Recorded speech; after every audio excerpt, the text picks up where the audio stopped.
সকাল থেকে রাত পর্যন্ত ঘর সংসারের সমস্ত কাজ করতে হয় আমাদের একার হাতে। গুছিয়ে কাজ করতে গেলে জানতে হবে বেশ কিছু ছোট, ছোট টিপস। সংসারের সমস্ত কাজ যদি একার হাতেই করতে হয় গুছিয়ে, তাহলে ছোট, ছোট টিপস ফলো করে গুছিয়ে নিলে কিন্তু আমাদেরই কাজটা বেশ খানিকটা কমবে। আর তাতে কিন্তু বেশ খানিকটা সাশ্রয় আমরা করতে পারবো, যেরকম সময়, পরিশ্রম, সাথে মাসিক বেশ কিছুটা খরচও। আর আজকে সেই রকমই বেশ কিছু টিপস তোমাদের সাথে শেয়ার করব, যেইগুলো দেখলে আমাদের প্রত্যেক গৃহিণীর কোনো না কোনো ঠিক উপকারে আসবে। চলো তাহলে বেশি কথা না বাড়িয়ে আজকের ভিডিওটা শুরু করা যাক। সকালে প্রচুর পরিমাণে মশার উৎপাত লক্ষ্য করা যায়। শুধুমাত্র মশার কামড়ানো না, সাথে সাথে সেই জায়গায় এরকম লাল হয়ে যাওয়া, ফুলে যাওয়া, এমনকি চুলকানোর মতো নানান সমস্যা বা জ্বালা পোড়াও করতে থাকে। তো এই সমস্ত সমস্যা থেকে সাথে সাথে বা তৎক্ষণাৎ আমরা রিলিফ পাওয়ার জন্য কিন্তু নানান রকম কোনো কিছু না কোনো কিছু ট্রাই করতেই থাকি, যাতে এই ইচিংটা বা হয়তো এই ফোলা ভাবটা খুব তাড়াতাড়ি কমে যায়। তো বাজার চলতি কোনো কেমিক্যাল যুক্ত কোনো অয়েন্টমেন্ট বা কোনো কিছু কেনার লাগানোর কোনো দরকার নেই। ঘরে যদি এই সবজিটা থাকে দারুণ একটা কাজ দেবে। বেশি ঢেঁড়স তো আমাদের প্রত্যেকের বাড়িতেই থাকে। তো মাথার দিকের এই একটা অংশ কেটে নিতে হবে। আর ঢেঁড়সের মধ্যে যে পিচ্ছিল ভাব, এই পিচ্ছিল ভাবটার জন্য কিন্তু দারুণভাবে এই ফোলা ভাব বা রেডনেস, আর সাথে কিন্তু ইচিং বা ভেতর থেকে একটা জ্বালা পোড়া সমস্তটা কমিয়ে দেবে এই ঢেঁড়সের পিচ্ছিল ভাবটা। তো যেখানে যেখানে মশা কামড়াবে সেই রকম জায়গায় হালকা করে এভাবে একটুখানি ঢেঁড়সের এইভাবে কষটা লাগিয়ে দাও। আর সাথে একটুখানি এরকম ভ্যাসলিন বা যেকোনো ধরনের যে ক্রিম গুলো হয় শীতকালে মাখার জন্য, পন্ডস, নিভিয়া এই ধরনের যে একটু ময়েশ্চারাইজার ক্রিম গুলো হয় না, সেগুলো এর উপরে একটুখানি হালকা হালকা করে দিয়ে দাও। তারপর বন্ধুরা হালকা একটুখানি সময় রেখে দাও, দেখবে ভিতর থেকে কিন্তু একটা ফ্রেশ ব্যাপার আসবে। আস্তে আস্তে ইচিংটাও কমে যাবে, জ্বালা ভাবটাও কমে যাবে, রেডনেসটাও কমে যাবে। তো এইভাবে কিন্তু আমরা তৎক্ষণাৎ রিলিফ পেতে পারি। টিপসটা ভালো লাগলে অবশ্যই সবার সাথে শেয়ার করে দিও। দেখে নাও পরের টিপস। আমাদের প্রত্যেকের রান্নাঘরেই কিন্তু এই ধরনের কিচেন টাওয়াল থাকে, আর এই ধরনের টাওয়াল গুলো কিন্তু আমাদের ভীষণ পরিমাণে কাজের।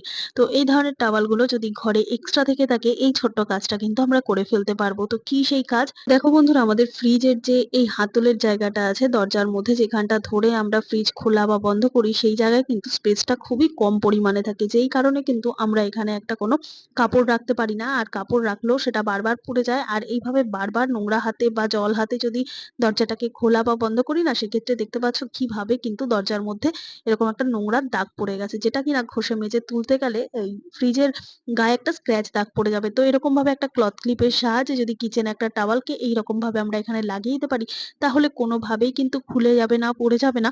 এমনকি এই দরজাটা খোলা বা বন্ধর সময় কিন্তু এর ওপর হাত রেখে যদি আমরা করি, সেক্ষেত্রে কিন্তু ফ্রিজের গায়ের মধ্যে আর কোনো রকম দাগ ছোপ পড়বে না। যাতে ফ্রিজটা অনেকটা সুন্দর পরিষ্কার থাকবে, আমাদের খাটনিও কিন্তু কমবে। তো এই ছোট ছোট টিপস গুলো ফলো করলে কিন্তু আমাদেরই ভালো হবে। চলে গেলাম পরের টিপসে। আচ্ছা বন্ধুরা, এটা কি কখনো খেয়াল করে দেখেছো যে গ্যাস যখন আমরা এরকম ভাবে লাইটার দিয়ে গ্যাসটা জ্বালাই, অনেক সময় দেখা যায় বার্নার থেকে কিন্তু আমরা সাফিসিয়েন্ট আগুন পাই না। তো এই বার্নারেরই পিছন দিকের অংশটায় দেখো বেশ খানিকটা কিন্তু আগুন আমরা কম পাচ্ছি। তো এখান থেকে আগুনটা কম পাচ্ছি ঠিকই, কিন্তু এখান থেকে কিন্তু ঠিক যে গ্যাসটা সেটা কিন্তু ঠিক বেরিয়ে যাচ্ছেই। বা অনেক অনেক সময় হয় এই যে লোহার যে বার্নারটা লাগানো থাকে তার নিচ থেকেও কিন্তু আগুন অনেক সময় লিক করে। তো এই রকম সিচুয়েশনে আমরা কি করি, আগুন বা গ্যাস খরচা অনেকটা বেড়ে যায় বলে তখন কিন্তু আমরা বাইরে থেকে লোক ডেকে এনে এটাকে রিপেয়ার করার চেষ্টা করি। তো কিছু করার দরকার নেই, ঘরে থাকা সামান্য একটা জিনিসকে দিয়েই কিন্তু সুন্দর মতো এটা আমরা মেরামত করে নিতে পারবো। এখানে নিয়ে নিয়েছি গায়ে মাখার সাবান। তো সাবানটাকে কি করব, বার্নারটাকে তুলে নিয়ে ভিতর দিকের যে জয়েন্টটা আছে এখানে হালকা করে ভাবে সাবানটা লাগিয়ে দাও। আর বার্নারের মধ্যেও কিন্তু একটুখানি দিতে পারো। তাতে কি হবে, যেহেতু বার্নার বা এই জায়গাগুলো লোহার থাকে, তাই অনেক সময় জং পড়ে বা এর মধ্যে ফাঁক থাকলেও কিন্তু অনেক সময় এখান থেকে গ্যাস লিক করে। তো এই কারণের জন্যই কিন্তু অনেকটা গ্যাস আমাদের খরচা হয়ে যায়। তো এইভাবে যদি আমরা একটুখানি মানে সাবান লাগিয়ে তারপর আমরা গ্যাসটাকে জ্বালাই, সেক্ষেত্রে দেখবে কোনো জায়গা থেকে কিন্তু গ্যাস লিক করবে না। আগে যে পিছন দিকের অংশটা থেকে লিক করছিল গ্যাস, সেটাও কিন্তু এখন হচ্ছে না, একটুখানি সাবান ব্যবহারের ফলে। তাই হুটপাট লোক ডেকে না এনে নিজেরা যদি ঘরে আমরা এইটুকুটুকু বুদ্ধি খাটিয়ে কাজগুলো করে নিতে পারি, সেক্ষেত্রে কিন্তু বেশ খানিকটা সাশ্রয় আমরা করে ফেলতে পারবো এই ছোট্ট টিপস গুলো ফলো করলে। ভালো লাগলে প্রত্যেক মহিলার সাথে শেয়ার করে দিও। দেখে নাও পরের টিপস। দেখো বন্ধুরা, প্রত্যেকদিন ঘর বাড়ি ঝাড় দেওয়ার জন্য তো আমরা ঝাঁটা ব্যবহার করে থাকি, কিন্তু ঝাঁটার মধ্যে অনেক কিন্তু ধুলো ময়লা আটকে পরিষ্কার হয় না। যেরকম ধরো ঘরের যে ধুলো ময়লাগুলো হয় সেগুলো তো আমরা ঝাড় দিয়ে পরিষ্কার করতে পারি, কিন্তু ধরো যে আসবাবপত্রের কোণাকানিচিতে বা ধরো খাটের নিচে যে প্রচুর পরিমাণে ধুলো বা চাপ চাপ যে ঝুলগুলো হয় না, সেগুলো কিন্তু কোনোভাবেই আমরা পরিষ্কার করতে পারি না। তো তার জন্য এখানে আমি একটুখানি এরকম মোটা ধরনের যে সেলোটেপ, এগুলোকে এরকম ভাবে ঝাঁটার মধ্যে লাগিয়ে নেব। ঠিক যেদিকে আঠা তার অপোজিট সাইড করে এরকম ভাবে ঝাঁটার মধ্যে এই টেপগুলো লাগিয়ে নেব। তো এইভাবেও লাগাতে পারো, আবার ঝাঁটার মধ্যে রোল করেও কিন্তু পেঁচিয়ে নিতে পারো।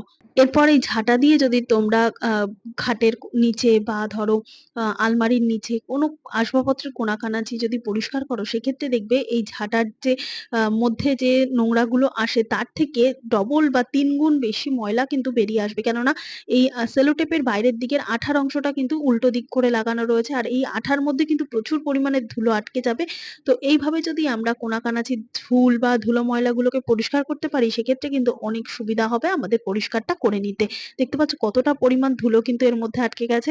তো আশা করছি এই ছোট্ট ছোট্ট টিপস গুলো কাজে দেবে। ভালো লাগলে শেয়ার করতে ভুলো না, লাইক করে দিও। দেখে নাও পরের টিপস। আমাদের বাড়িতে এমন অনেক ছাতা রয়েছে যেগুলোর কিনা ভেলকোটা হয়তো নষ্ট হয়ে গেছে। এই যে ছাতাটা বন্ধের পর ছাতাটাকে ঠিকঠাক মতো আটকে রাখার জন্য যে এই টেপ গুলো ব্যবহার করা হয় না, এই টেপ গুলো অনেক সময় হয় ছিঁড়ে যায় বা হয়তো বাটন যেটা লাগানো থাকে সেটা হয়তো নষ্ট হয়ে যায়, যেই কারণে কিন্তু ছাতাটা আমরা ঠিকঠাক মতো প্রপার ভাবে গুছিয়ে রাখতে পারি না। বিশেষ করে বাচ্চাদের এই ছাতাগুলো এইভাবে টেনে বন্ধ করলেই বন্ধ, যদি তোমরা এইভাবে ছেড়ে দাও সাথে সাথে কিন্তু খুলে যাবে। মানে বড়দের ছাতা হয় না, যে এইভাবে টেনে বন্ধ করার পরেও যতক্ষণ না নিচে একটা লক সিস্টেম থাকে সেটাকে প্রেস করা হয়, খোলে না। তো এই ছাতাগুলোয় কিন্তু সেরকম কোনো ব্যাপার নেই। এইভাবে টেনে যদি খুলে দাও না, আস্তে আস্তে খুলে যাবে। তো এই সমস্ত ছাতার যদি এই টেপটা নষ্ট হয়ে যায় বা এই টেপটা যদি না থাকে, সেক্ষেত্রে ছাতাগুলো কিন্তু যেখানে সেখানে খুলে যেতে পারে। ফলে বাচ্চা যদি সামনাসামনি কোথাও দাঁড়িয়ে থাকে, তাদের চোখেও লেগে যাওয়ার একটা সম্ভাবনা থাকে। তো কি করবে, এরকম একটা রাবার ব্যান্ডের সাহায্যে যদি এইভাবে ছাতাটাকে আমরা আটকে রাখতে পারি, সেক্ষেত্রে ঝাঁটার মধ্যে যে ভেলকো বা টেপটা লাগানো রয়েছে সেটা না থাকলেও কোনো রকম সমস্যা হবে না। তো আশা করছি ছোট্ট টিপসটা কাজে দেবে। চলো দেখে নাও পরের টিপস। বন্ধুরা, আমরা চাউমিন খেতে কম বেশি ভালোবাসি, কিন্তু চাউমিন মানে রান্না করার সময় অনেকেই আছি বেশি গলিয়ে ফেলি বা খেতে স্বাদ হয় না। তো তার জন্য কি করতে হবে, প্রথমে প্রপার ভাবে কিন্তু নুডলসটাকে সেদ্ধ করা উচিত। তো এখানে দেখতে পাচ্ছ একটা মোটা এরকম যে শক্ত শক্ত চাউমিন গুলো থাকে না, এগুলোকে কিন্তু প্রথমেই বেছে নিয়ে ফেলে দিতে হবে। এরপর এখানে আমি নিয়ে নিয়েছি বেশ খানিকটা এরকম চাউমিন। আর এই চাউমিনটাকে কিভাবে সেদ্ধ করব, কিভাবে সেদ্ধ করলে পরে পুরোপুরি ঝরঝরে হবে, তো অনেকেই হয়তো টিপসটা জানে আর অনেকেই বিগিনার আছে বা হয়তো নতুন রান্না বান্না শুরু করেছে, তারা হয়তো জানে না কিভাবে চাউমিন সেদ্ধ করলে পরে একেবারে চাউমিনটা ঝরঝরা হবে, খেতেও ভালো লাগবে। তার জন্য একটা পাত্রের মধ্যে বেশ খানিকটা জল ফুটতে দিতে হবে। জলটা যখন ফুটে উঠবে, লবণ আর একটুখানি সাদা তেল দিয়ে দেবে। তারপর আবারও বেশ খানিকটা সময় ফুটিয়ে নেওয়ার পর এই চাউমিন গুলোকে এর মধ্যে দিয়ে দেবে। হ্যাঁ বন্ধুরা, এই অবস্থায় কিন্তু গ্যাস একেবারেই বন্ধ করবে না। তো চাউমিনটা দিয়েও কিন্তু বেশ খানিকটা সেদ্ধ করতে হবে। অনেকেই আছে চাউমিনটা দেওয়ার সাথে সাথে কিন্তু গ্যাসটা বন্ধ করে দেয়। কোনো কিছু করার দরকার নেই। এইভাবে চাউমিনটাকে দিয়ে আবারও বেশ অনেকটা সময়ের জন্য সেদ্ধ করে নেবে। আর যেহেতু তেল দেওয়া রয়েছে না জলটার মধ্যে, তাই একটার গায়ে কিন্তু একটা একেবারেই লেগে যাবে না। যত খুশি তোমরা সেদ্ধ করো। এবার সেদ্ধ না করলে তো পরিমাণে বাড়বে না। আর যেহেতু সেদ্ধ করছি তাই এটা কিন্তু ভালো মতো সেদ্ধ হচ্ছে। আর সেদ্ধ হলে কিন্তু বেশ জিনিসটা খানিকটা পরিমাণে বাড়েও। তো দেখতে পাচ্ছ এখানে কিন্তু বেশ খানিকটা সেদ্ধ হয়ে গেছে। আর সেদ্ধ হওয়ার পর এই পর্যায়ে কিন্তু আমি গ্যাসটাকে বন্ধ করে দিলাম। আর এবার কি করব, এরকম একটা স্টেনারের মধ্যে জলটা ছেঁকে নেব। তো জলটা ছেঁকে নেওয়ার পরও আরো একটা কাজ করতে হবে। এরকম ট্যাপ ওয়াটারের জলে বা প্লেন পরিষ্কার জলে কিন্তু এই চাউমিনটাকে এই ঝাঁঝরির মধ্যে রেখে ধুয়ে নিতে হবে। তাতে কি হবে, এই চাউমিনটা সেদ্ধর সময় যে মাড়টা ছিল, জলটা ছিল, তো সেই জলটা কিন্তু এইভাবে ধুলে পুরোপুরি বেরিয়ে যাবে।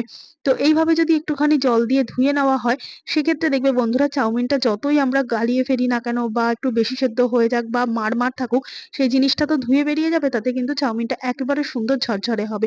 দেখতে পাচ্ছ কতক্ষণ সেদ্ধ করলাম, তাও কিন্তু চাউমিনটা খুব সুন্দর মতো ঝরঝরে রয়েছে। তো এই ছোট্ট টিপসটা ফলো করে যদি আমরা চাউমিন রান্না করতে পারি, চাউমিনের স্বাদ হয়ে যাবে আরো দ্বিগুণ। ভালো লাগলে লাইক করতে ভুলো না। চলো দেখে নাও পরের টিপস।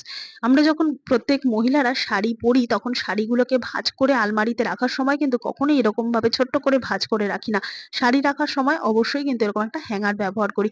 কিন্তু খেয়াল করে দেখবে বন্ধুরা, যখনই আমরা হ্যাঙ্গারের মধ্যে শাড়িগুলো রাখবো না, অনেক সময় হয় শাড়ির মধ্যে কিন্তু অন্যান্য কোনো শাড়ির রং বা কোনোভাবে অন্যান্য কোনো যদি স্টোন ওয়ার্ক করা থাকে শাড়ির মধ্যে, সেগুলো কিন্তু অনেক সময় হয় খুলে খুলে পড়ে যায়। কেন বলো বলতো? এরকম ভাবে দীর্ঘদিন হ্যাঙ্গিং করে রাখতে রাখতে যে একটা ভার পড়ে শাড়ির মধ্যে ঝুলে থাকার জন্য, তো সেই জিনিসটার জন্য কিন্তু অনেক সময় যে সুতোর কাজ থাকে বা এমব্রয়ডারি কাজ থাকে বা ধরো কোনো স্টোন ওয়ার্ক করা থাকে, সেগুলো কিন্তু লুজ হয়ে যায়, যেই কারণে কিন্তু শাড়িগুলো যখন আমরা ব্যবহার করব বা পরবো বলে বের করি, তখন হয়তো দেখা যায় সুতোগুলো খুলে যাচ্ছে বা স্টোন গুলো খুলে যাচ্ছে। তো কি করতে হবে, এখানে নিয়ে নিয়েছি এরকম একটা পিলো কভার, একটু বড় ধরনের পিলো কভার গুলো নেবে। আর এরকম ভাবে ডবল প্যাচ করে শাড়িটাকে হ্যাঙ্গারের মধ্যে দিয়ে ছোট করে হ্যাঙ্গারের মধ্যে হ্যাঙ্গিং করবে। তারপর এই শাড়িটাকে কি করবে, এই পিলো কভারের মধ্যে ভরে রাখবে। তো এইভাবে যদি ভরে রাখা হয়, সেক্ষেত্রে কিন্তু অনেক সময় হয় আলমারির মধ্যেও ধুলো ময়লা থাকে বা কোনো পোকামাকড় কেটে দিতে পারে শাড়ি, তো সেই জিনিসটা কিন্তু হবে না। শাড়িগুলো কিন্তু খুব সুন্দর মতো একটা কভারের মধ্যে পরানো থাকবে, আর সাথে যে একটা ঝুলিয়ে রাখার ফলে দীর্ঘদিন একটা ভার পড়ে যে স্টোন ওয়ার্ক বা যে ওয়ার্ক গুলো করা থাকতো, সেগুলো যে ঢিলে হয়ে যেত, সেই জিনিসটাও কিন্তু হবে না।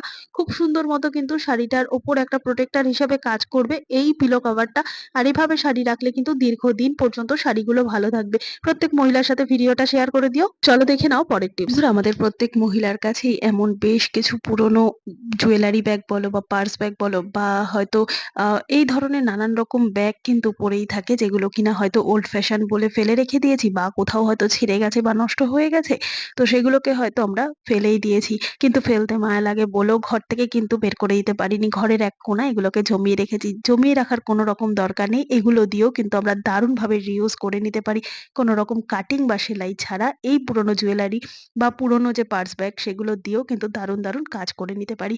তো প্রথম যে টিপসটা তোমাদের সাথে শেয়ার করব, দেখো বন্ধুরা, আমরা যখন রাত্রেবেলা ঘুমাতে যাই, বিছানায় ওঠার সময় কিন্তু এরকম ছোটখাটো বেশ কিছু জিনিস আমাদের লাগে। যেরকম কেউ যদি প্রত্যেকদিন মেডিসিন খায়, সেই মেডিসিন বা চশমা বা গার্ডার বা ধরো বোরোলিন বা এই ধরনের নানান রকম জিনিস খুচখাচ এগুলো কিন্তু লাগেই।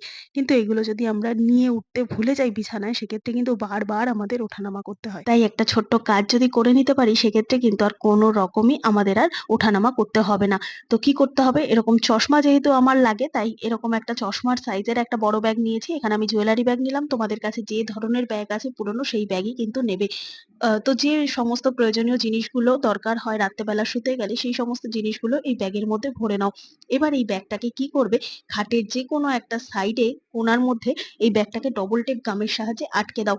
দেখবে বন্ধুরা, নামা ওঠার দরকার পড়বে না। প্রত্যেকদিন এই ব্যাগ থেকে নিয়ে বের করে ব্যবহার করো, আর প্রত্যেকদিন এই ব্যাগের মধ্যেই রেখে দাও। খাটে উঠতে গেলে না যদি নিয়ে উঠি, সেক্ষেত্রে যে একটা বিরক্তি ভাব আবার নামতে হবে, সেই জিনিসটা কিন্তু আর করতে হবে না। তো দেখো, খাটের কিন্তু একেবারেই পাশে লাগিয়েছি, যখন যেরকম দরকার এই ব্যাগ থেকে নিয়ে আমরা ব্যবহার করতে পারবো। তো এইভাবে কিন্তু পুরোনো ব্যাগকে রিউজ করাই যায়। এছাড়াও আমরা যখন বাইরে কোথাও ঘুরতে যাই, এই ধরনের প্যান্ট যখন পরি, যেমন ধরো লেগিংস বা ধরো প্লাজো, তো এই ধরনের প্যান্টগুলোয় কিন্তু কোনো রকম পকেট থাকে না। আর পকেট না থাকার কারণে কি হয় বলতো, কোনো দরকারি জিনিসপত্র কিন্তু আমাদের নিয়ে যেতে গেলে ভীষণ পরিমাণ অসুবিধা হয়। বা হয়তো আমাদের পার্স ব্যাগ বা মানি ব্যাগ যেটা রয়েছে, সেটাও যদি আমরা ক্যারি করি অনেক দূরের রাস্তায়, সেক্ষেত্রেও কিন্তু চিন্তার মধ্যে আমাদের পড়তে হয়। তো কি করলাম, এখানে আমি নিয়ে নিয়েছি এরকম একটা পুরোনো পার্স ব্যাগ। আর এই ব্যাগের মধ্যে কিন্তু আমি প্রয়োজনীয় যে সমস্ত জিনিসপত্রগুলো রয়েছে, যেমন ধরো এটিএম কার্ড বা টাকা পয়সা বা ধরো সোনা গয়না, যেগুলো কিনা আমরা হয়তো অন্য কোনো ব্যাগে নিলে পরে একটা অসুবিধার মধ্যে পড়তে হতো, তো সেই রকম ব্যাগটাকে আমরা কি করবো, এরকম যে প্যান্টটা আমরা পরবো, তো সেই প্যান্টের ভেতরের পার্টে একটা সেফটি পিনের সাহায্যে এইভাবে আটকে তারপর যদি আমরা ট্রাভেল করতে পারি, সেক্ষেত্রে দেখবে বন্ধুরা, যত প্রয়োজনীয় বা যত দরকারি জিনিসই হোক না কেন, কোনো রকম ভাবে কিন্তু আমরা যে এখানে ক্যারি করছি একেবারে বোঝাই যাবে না। নিশ্চিন্তে কিন্তু আমরা ট্রাভেল করতে পারবো। ওপর থেকে কিন্তু কেউ বলে না দিলে বুঝতে পারবে না যে এখানে আমরা দরকারি জিনিসপত্রগুলোকে ক্যারি করেছি। তাই পুরোনো ব্যাগ ফেলে দেবে না। রং ওঠা বা হয়তো কোনো রকম ভাবে একটু ছিঁড়ে গেছে, সেই সমস্ত ব্যাগকে কিন্তু এইভাবে আমরা ব্যবহার করতেই পারি। এছাড়াও দেখো বন্ধুরা, এখানে আমার একটা ছোট্ট পার্স ব্যাগ।